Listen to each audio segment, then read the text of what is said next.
या सगळ्या खरात प्रकरणातली आणि विकृत भोंदू आणि अशोक खरात म्हणजेच विकृत भोंदू तोच अशोक खरात प्रकरणामध्ये रुपाली चाकणकरांनी राजीनामा दिला, पण या प्रकरणामध्ये चाकणकरांना 6 आरोपी करून अटक करण्याची मागणी विरोधकांनी केली आहे। तर महिला आयोगाचं अध्यक्षपद गेल्यानंतर आता चाकणकरांचं महिला राष्ट्रवादीचं प्रदेशाध्यक्षपद देखील धोक्यात आहे। बघूया। रुपाली चाकणकरांचा राजीनामा ही राजकीय मागणी झाली, त्यांना 6 आरोपी केलं गेलं पाहिजे।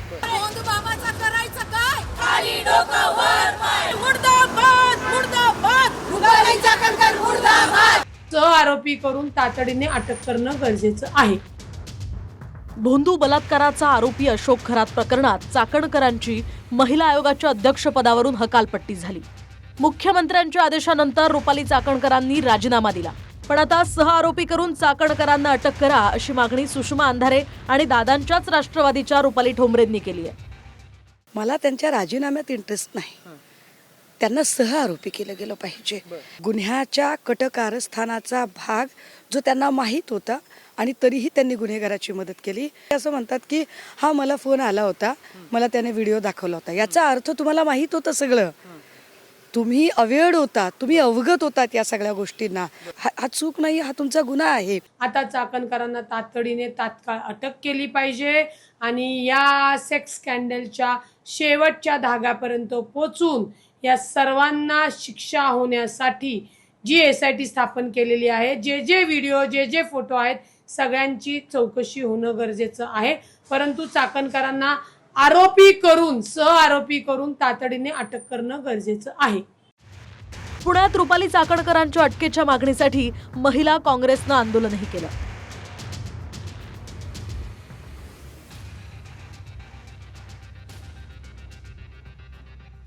रुपाली चाकणकरांनी महिला आयोगाच्या अध्यक्षपदाचा राजीनामा दिला असला तरी राष्ट्रवादीच्या महिला प्रदेशाध्यक्षपदाचा राजीनामा दिलेला नसून संघटनेसाठी दौरा करणार असल्याचं त्यांनी म्हटलंय।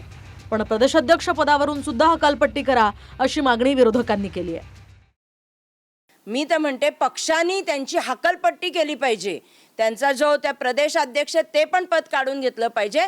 काल तिने एका ग्रुपवर टाकला, आता एक राजीनामा दिलाय, दुसरी मी आहे, आता संघटनेची तयारी। बाई संघटना कुठनं करते तू? तुझ्या हाताखाली काम करणाऱ्या ज्या 4 बायका आहेत दलाली करणाऱ्या त्याच करतील। ही पक्षाची प्रतिमा मलिन करणारी गोष्ट आहे। जर खरंच अजितदादांचा वारसा जपणारे हे लोक असतील तर तात्काळ चाकणकरचा प्रदेशाध्यक्ष पदावरून सुद्धा तिला दूर केलं पाहिजे। अन्यथा आणि जर ते दूर करणं होत नसेल तर तटकरे आणि प्रभर्तींनी अजिबात अजितदादांचा आम्ही वारसा जपणारे आहोत हे सांगू नये। महिलांचं लैंगिक शोषण करतानाचे खरातचे 100हून अधिक व्हिडिओज पोलिसांच्या हाती लागले, पण याच खरातला वाचवण्याचा आरोप चाकणकरांवर झाला। पण राजीनामा देताना सुद्धा चाकणकरांनी माज दाखवला अशी टीका संगीता तिवारींनी केली आहे। रुपाली चाकणकर यांनी फक्त महिला आयोगाचा राजीनामा दिलाय आणि तो राजीनामा देताना पण त्या राजीनाम्यात माज होता, माज।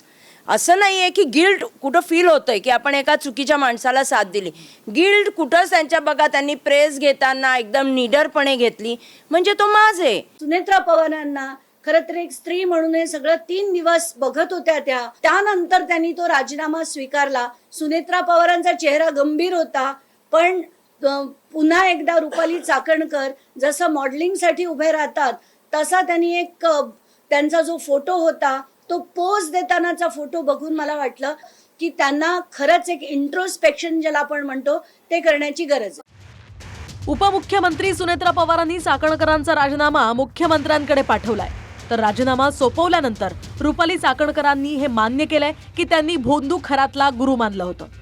पण खरात सोबत चाकणकर सुद्धा तंत्रमंत्र करायच्या आणि त्यासाठीच त्यांनी अनामिका कापली असाही सनसनाटी दावा अंधारेंनी फोटोसह केला होता। मात्र हा दावा खोटा आणि बदनामीकारक असून अंधारेंसह इतर बदनामी करणाऱ्यांना कायदेशीर नोटीस बजावण्याचा इशाराही चाकणकरांनी दिलाय। काही जणांनी पत्रकार परिषद घेऊन सातत्याने चुकीच्या बातम्या पसरवण्याचा प्रयत्न केला। कुणीतरी त्यांच्या आजच्या बातमीत दाखवलं 2 सप्टेंबरचा फोटो आहे।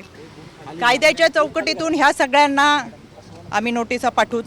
चुकीच्या पद्धतीने बदनामी करणं, अश्लील टीका टिप्पणी करणं, खोटे नरेटिव्ह सेट करणं, खोट्या बातम्या प्रसाद करणं, या सगळ्यांच्या बाबत कायद्याच्या चौकटीतून प्रक्रिया नक्की करेल। मी अगदी चिडचिड समजू शकते, पण ठीक आहे। आणि काय आहे माहिती आहे का, आता एवढे पैसे माया जमवलेली आहे, 400-500 कोटी रुपये जमवलेले आहेत, तटकरे वगैरे प्रभृतींचा आशीर्वाद आहे, त्यामुळे त्यांनी चिडचिड न केली तरच नवल. मी लहान माणूस आहे, सडाफटिंग आहे, चळवळीतली कार्यकर्ती आहे, त्यामुळे काय कोणाला काय काय करायचे ते त्यांनी करावं. कोणती बदनामी? तुम्हीच झाल्यात उघड्या, तुम्हीच बोंधू बाबाला मदत करताय आणि आमची कुठली बदनामी केली? आणि त्यातनं करायचं तर पाठवा नोटीस. आम्हीही बघतो कोर्टामध्ये दूध का दुधावर पाणी का पाणी. तुमचा अनामिका कापलेलं जे काही फोटो आहे तो आमच्याकडे अचानक तर नाही आला.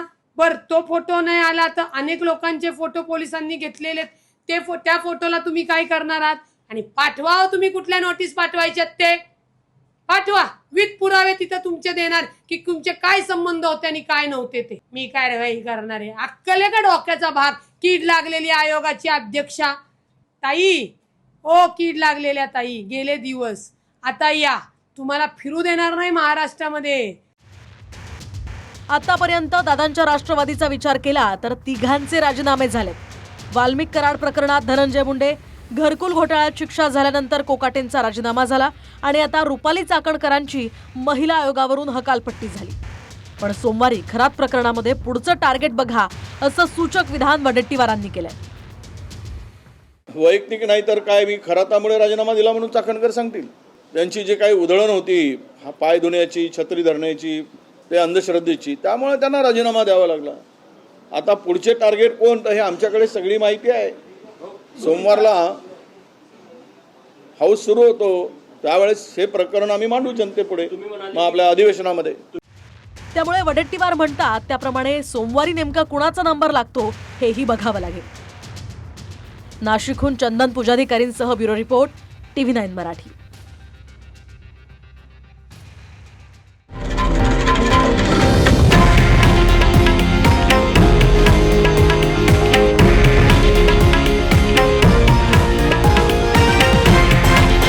हे आहे देशातील नंबर 1 न्यूज नेटवर्क आणि आपण पाहत आहात TV9 मराठी, एकमेव.